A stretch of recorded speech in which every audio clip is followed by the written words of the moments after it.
अध्यक्षांना अधिकार वगैरे दिले तर अध्यक्षांच्या संमतीनं अशा प्रकारे त्या जागा घोषित होतील। आता आमच्या काही खूप जास्त जागा घोषित होणं बाकी नाही आहे, त्यामुळे आता आमच्यासमोर फक्त 3 पक्षांमध्ये आता जो काही एक अंतिम वाटप करायचं आहे तेवढाच मुद्दा आमच्यासमोर आहे। कोल्हापूरच्या जागेवर शाहू महाराजांची उमेदवारी घोषित केलेली आहे महाविकास आघाडीने आणि अनेकांचं म्हणणं आहे की तिथे त्यांचा सन्मान राखला जावा। असं आहे की समजा उद्या मी हा प्रश्न विचारतो की इकडे साताऱ्यामध्ये समजा उदयन महाराजांना महायुतीने जागा दिली तर ते बिनविरोध करणार आहेत का? त्यांचाही सन्मान आहे ना, मग ते बिनविरोध करणार आहेत का? त्यांनी सांगावं, घोषित करावं की आम्ही बिनविरोध करणार आहोत। त्यामुळे मला असं वाटतं की ठीक आहे, सगळ्यांचा सन्मान आहे, शाहू महाराजांचाही आहे, सगळ्यांचा सन्मान आहे, पण हे राजकारण आहे आणि यापूर्वी देखील त्या घराण्यांनी निवडणुका लढवल्या नाहीत असं नाही आहे, लढवल्या आहेत, एकमेकासमोरही लढवलेले आहेत। त्याच्यामुळे आता राजकारणात अशा मागण्या होत असतात। पण उदयनराजे आणि केंद्रीय गृहमंत्र्यांची भेट होणार आहे, तुम्ही उदयनराजे साताऱ्याच्या जागेसाठी आग्रह असं आहे की उदयन महाराजांची भेट ही गृहमंत्री मोदयांशी आज होईल आणि मग त्यांचं जे मत आहे ते गृहमंत्री मोदयांसमोर मांडतील। त्यानंतर जो काही अंतिम निर्णय आहे तो निर्णय गृहमंत्री महोदय घेते। मुख्यमंत्री आणि उपमुख्यमंत्री राज्याचे दुसरे ते दिल्लीत येणार होते आणि अमित शहासोबत त्यांची बैठक आहे, ती आज आहे की पुढे ढकलली काय? नाही, अजून ठरायचं आहे, कारण आज आमची CEC आहे, तर CEC किती वाजता संपेल याच्यावर ते ठरेल। ती जर लवकर संपणार असेल तर एखाद वेळेस त्यांना बोलवलं जाईल, नाही तर उद्या बोलवलं जाईल। एक थोडासा वेगळा प्रश्न आहे, जरांगे पाटील म्हणतात की त्यांना तडीपार केलं जाईल, थेट तुमच्यावर आरोप करतायत। बघा, असं आहे की आमचे खूप हितचिंतक आहेत आणि ते हितचिंतक जाऊन मला असं वाटतं जरांगे पाटील यांना काही ना काही सांगत असतात आणि त्याच्यावर ते कदाचित बोलतात। असं कोणी कोणाला तडीपार करतं का? आणि तडीपार करण्यासारखं त्यांनी काही काम केलं आहे की तडीपार करण्यासारख्या त्यांच्यावर केसेस आहेत असंही काही नाही आहे।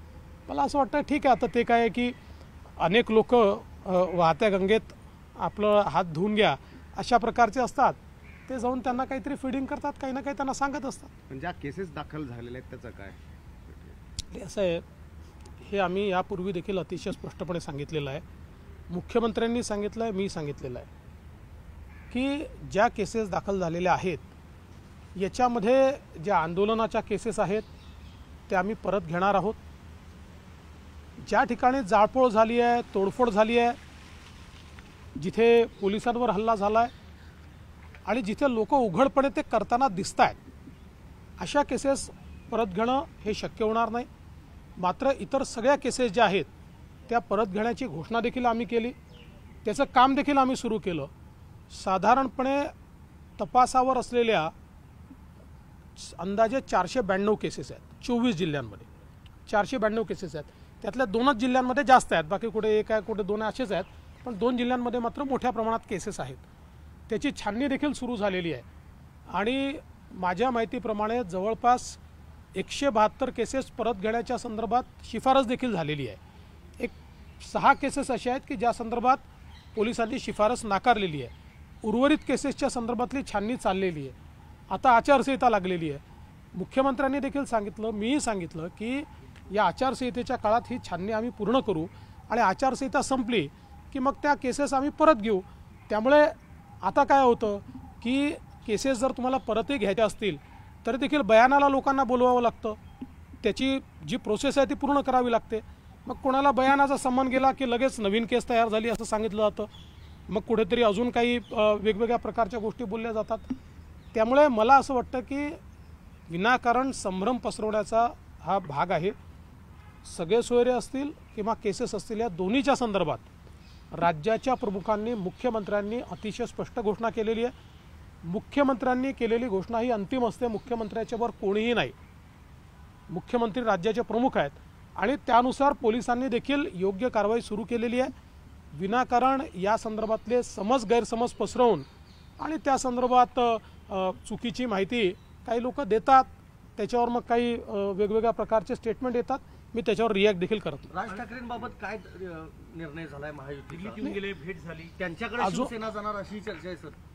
बघा, असं काही कोणाचा पक्ष कोणाकडे वगैरे जात नसतो आणि हा काही मी काही शिवसेनेचे प्रवक्ता नाही आणि मी राज ठाकरेंचे प्रवक्ता नाही, त्यामुळे ह्या प्रश्नांचं उत्तर मला विचारू नका। मी एवढंच सांगतो की ठीक आहे, हे खरं आहे की महायुतीमध्ये त्यांच्या येण्याच्या संदर्भातल्या चर्चा आमच्या सुरू आहेत. महायुतीचा फॉर्म्युला अजून निश्चित झाला नाही.